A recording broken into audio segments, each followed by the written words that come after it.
time to speak with us. We stay in the Indo-Pacific region as we move on, and Taiwan's Ministry of National Defense has reported increased Chinese military activity around Taiwan, with 61 PLA aircraft sorties and several naval vessels detected in one day.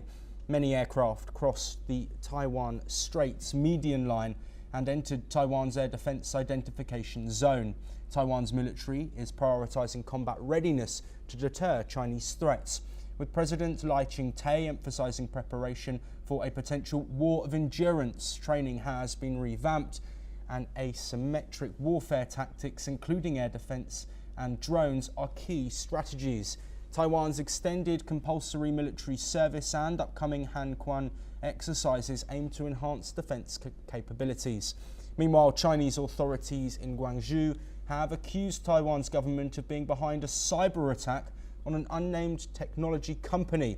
The public security authorities in Guangdong province claim the attack was carried out by a foreign hacker group supported by Taiwan's Democratic Progressive Party. Taiwan's Mainland Affairs Council has not yet commented on this allegation. The investigation is ongoing. Well, joining us to discuss these developments is Dr. Roger Liu, a senior fellow at the Flame University, joining us from Taiwan. Dr. Liu, thank you ever so much for being here. Let's first look at these military drills and airspace violations that have been reported by the Taiwanese Ministry of Defense this morning.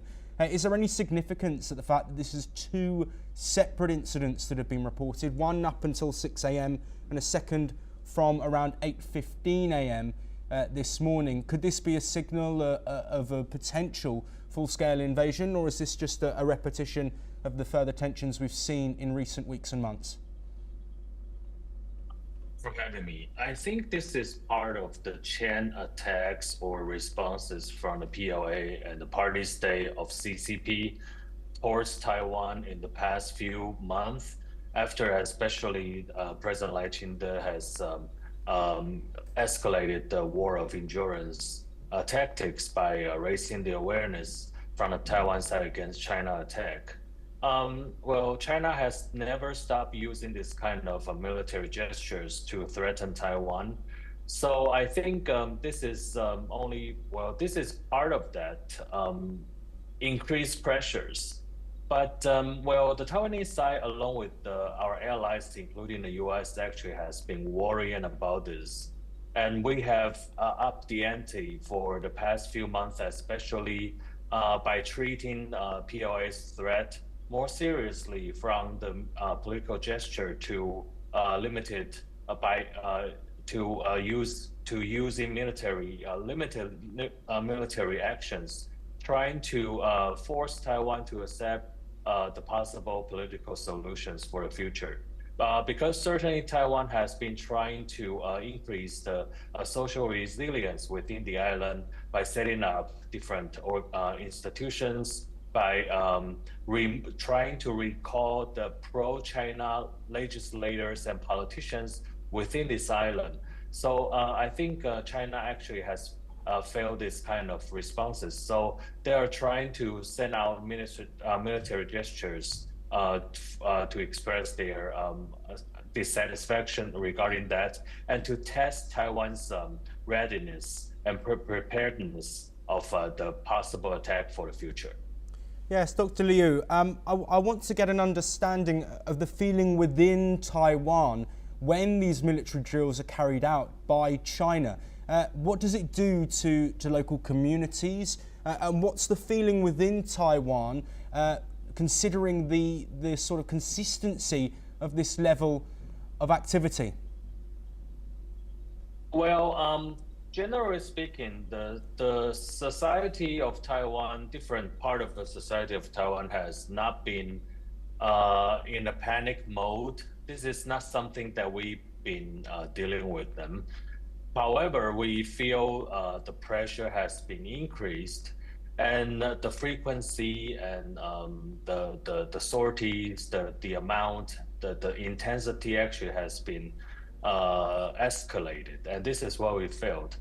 However, what we're well, generally speaking, Taiwan's society has been has been functioning in a normal way. So we are not crippled or influenced very much, and people are still talking about the daily events. Nobody has been interfered or disrupted. However, well, for the military increased pressure, actually, the Taiwanese authorities or the government actually has been preparing for the possible attacks for the future. For example, we've been trying to by extracting the experience from other wars, including the Russian-Ukrainian wars, we are exploring more possibility by using different kinds of weapons, including drones, to deal with the possible attacks from the PLA.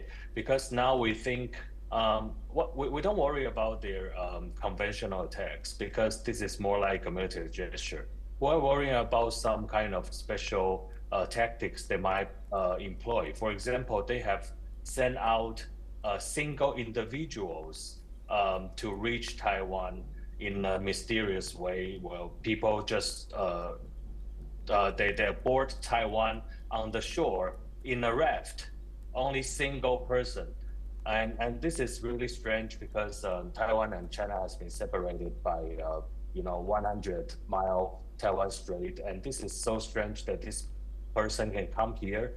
And secondly, we found that they have increased the simulation attacks on the models of presidential office in mainland China. And thirdly, we found that they are trying to use what's happening between India and Pakistan, trying to, by spreading fake news, to exaggerate the efficiency of their J-10 fighters and try to use that to threaten Taiwan more. Yes, and Dr. Liu, very briefly before we end this discussion, I do want to talk about this alleged cyber attack China says the Taiwanese government was part of. What's your opinion on these allegations? Well, between the two armies, cyber attacks actually has been engaged by different armed forces as another branch of the warfare. So, of course, the Taiwan government or the military will deny it. But if this is not illegitimate to deal with your rivals with an attack like that, of course, I think from the PLA side, they have done 10 times more than what they allegedly, accuse us of doing. So I think to send out some kind of signals to the PLA side that Taiwan actually has the cyber attack or counter attack capability is very necessary. So I firmly believe that based on Taiwan's capability, we will be able to counter the attacks from China, and we will be able to initiate such attacks if necessary. So I think that's legitimate. Dr. Roger Liu, thank you ever so much for joining us and providing your